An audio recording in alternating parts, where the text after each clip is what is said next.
Morning, everyone. My name is MightyStream, and I'm going to do your February the 14th, just for today, in a meditation. The title of the meditation for today, Honesty and Spirituality. The right to a God of your understanding is total and without any catches. Because we have this right, it is necessary to be honest about our belief if we are to grow spiritually. This comes from the basic text, pages 25 through 26. In meetings over refreshments, in talks with our sponsor, we hear our NA friends talking about the way they understand their higher power. It would be easy to go with the flow, adopting someone else's beliefs. But just as no one else can recover for us, so no one else's spirituality can substitute for our own. We must honestly search for an understanding of God that truly works for us. Many of us begin that search with prayer and meditation and continue with our experiences in recovery.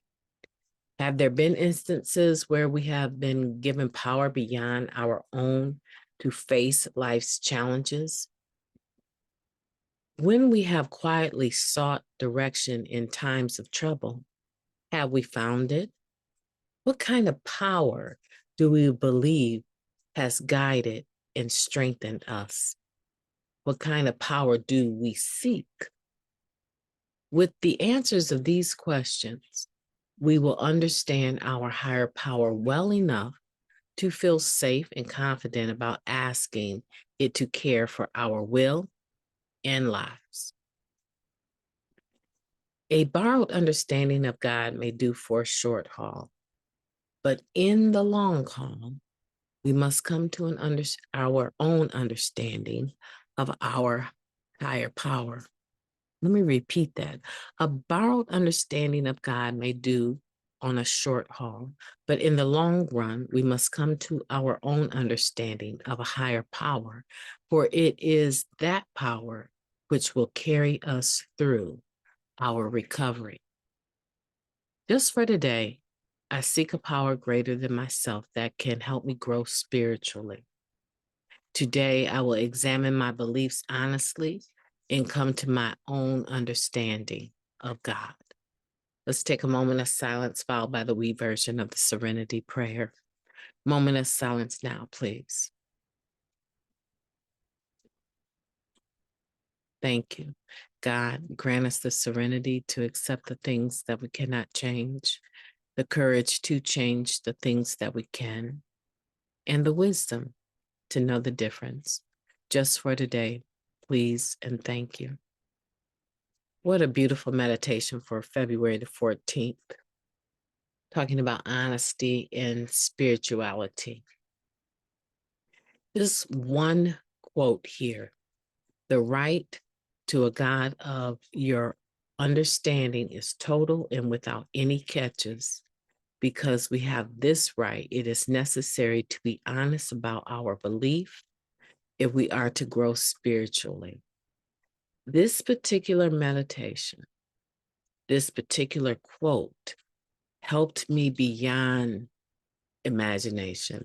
It helped me so much in my being willing to be honest about my spirituality, to be honest about my belief in a higher power, and my ability to allow, I would say, to allow more to be revealed to me about the God of my own understanding, excuse me. So I want for you to go into this meditation today beyond my reading it to you, beyond my own understanding or interpretation of this particular meditation. I want for you to really do a head and gut check, a heart check for yourself, because this is going to be pivotal for you in your recovery. Your ability to understand that you have a right to have a God of your understanding, that right is total and without any catches, that you understand that this is a spiritual program and not a religious one. The reason why I feel like for me this was so pivotal was that I came from such a deeply religious background. In fact, when I did my first fourth step, I had to write about organizations. I don't know if you guys remember the light brown, tan colored booklet called The Fourth Step that we used to use. In that particular booklet, it talks about having resentments with organizations. And I had to talk about my resentments with religious organizations and the damage that had happened to me as a result of religiosity, piety, individuals wanting to be in charge of other people's spiritual journey, and how that just backfired and left me destitute and broken and lifeless and feeling like I could never measure up. This was a big deal for me to come to grasp with this understanding, realizing that I have a right to make sure that this God of my own understanding works for me. So that's why I like these questions here in the second paragraph, right? Have there been instances where I've been given power beyond my own to face life's challenges?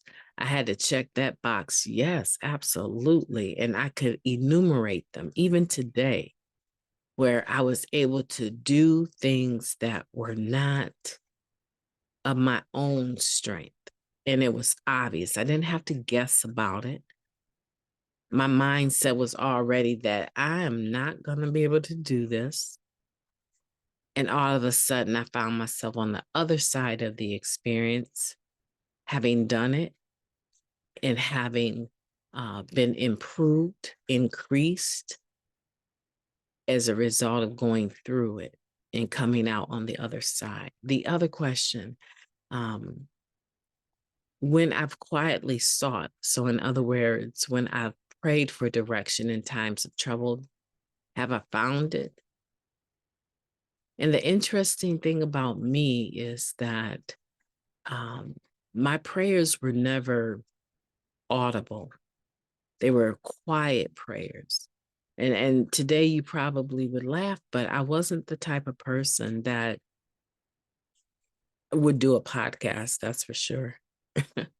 Right? I was the type of person that, if called upon, right, I could perform. If called upon or asked to, I could speak up, but I wasn't a person that needed to be heard, because I was quite content within my own. I was more my own thoughts. I was more of an introvert, right? And so the thought of audibly praying wasn't something that ever entered my mind. I would have conversations with the God of my understanding quietly, right? And so for me to receive an answer or help to those prayers was miraculous to me, because no one else heard my plea. No one else heard my cry. No one else heard me ask. So how did I get those prayers answered? So that was another box I had to check off as yes. And I like this because it's very thorough. And this is something that I would consider a 5-star meditation that you can come back to And you can say, okay, where am I at with this? Where's my spirituality? I mean, I talk about having a God of my own understanding. I talk about my HP having a higher power, but in reality, is it just talk? Or do you truly have this third step, right? Covered, right? Is this something that you can honestly say you've done? You have an understanding and you're comfortable with it? Or do you have someone else's understanding and it just works for you? As it mentions here, that someone else's spirituality and someone else's understanding might work for the short haul, but it's not going to have enduring, lasting benefits, because spirituality is deeply personal. Let's remember that.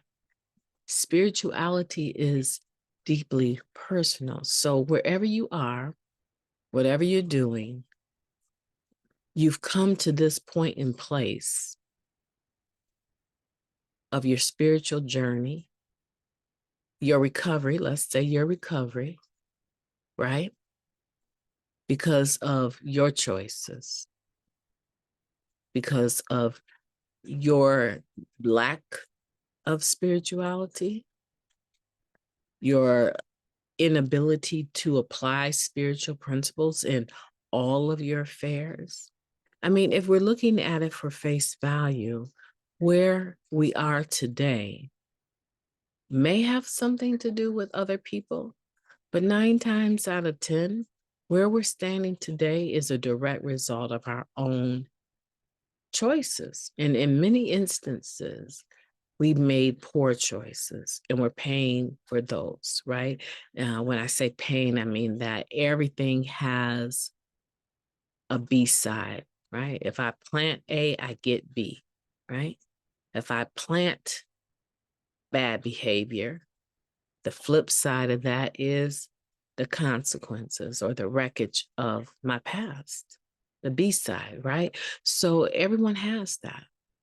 We can't get away from it. We can't escape it.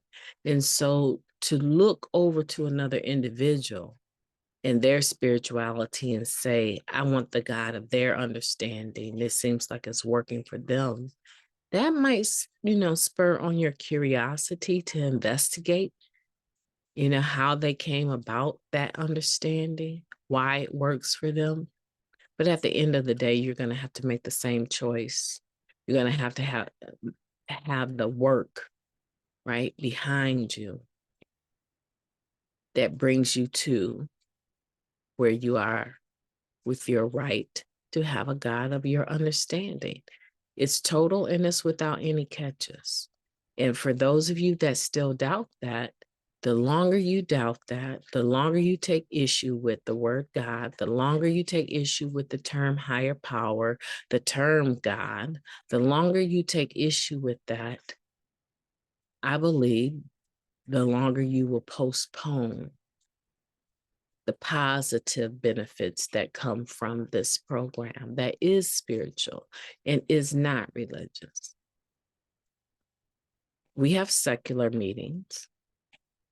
When I say secular, I mean we have meetings where people that don't believe in God at all, the concept of God, because I still feel like it's a title, make meetings, atheists, agnostics, somewhere in between, right? There's all kinds of meetings like that. And so you really have to do your own work, fit in where you get in, and have a positive recovering experience. So I hope this is helpful for you today. I hope that you have a beautiful day on purpose. I intend to talk to you tomorrow.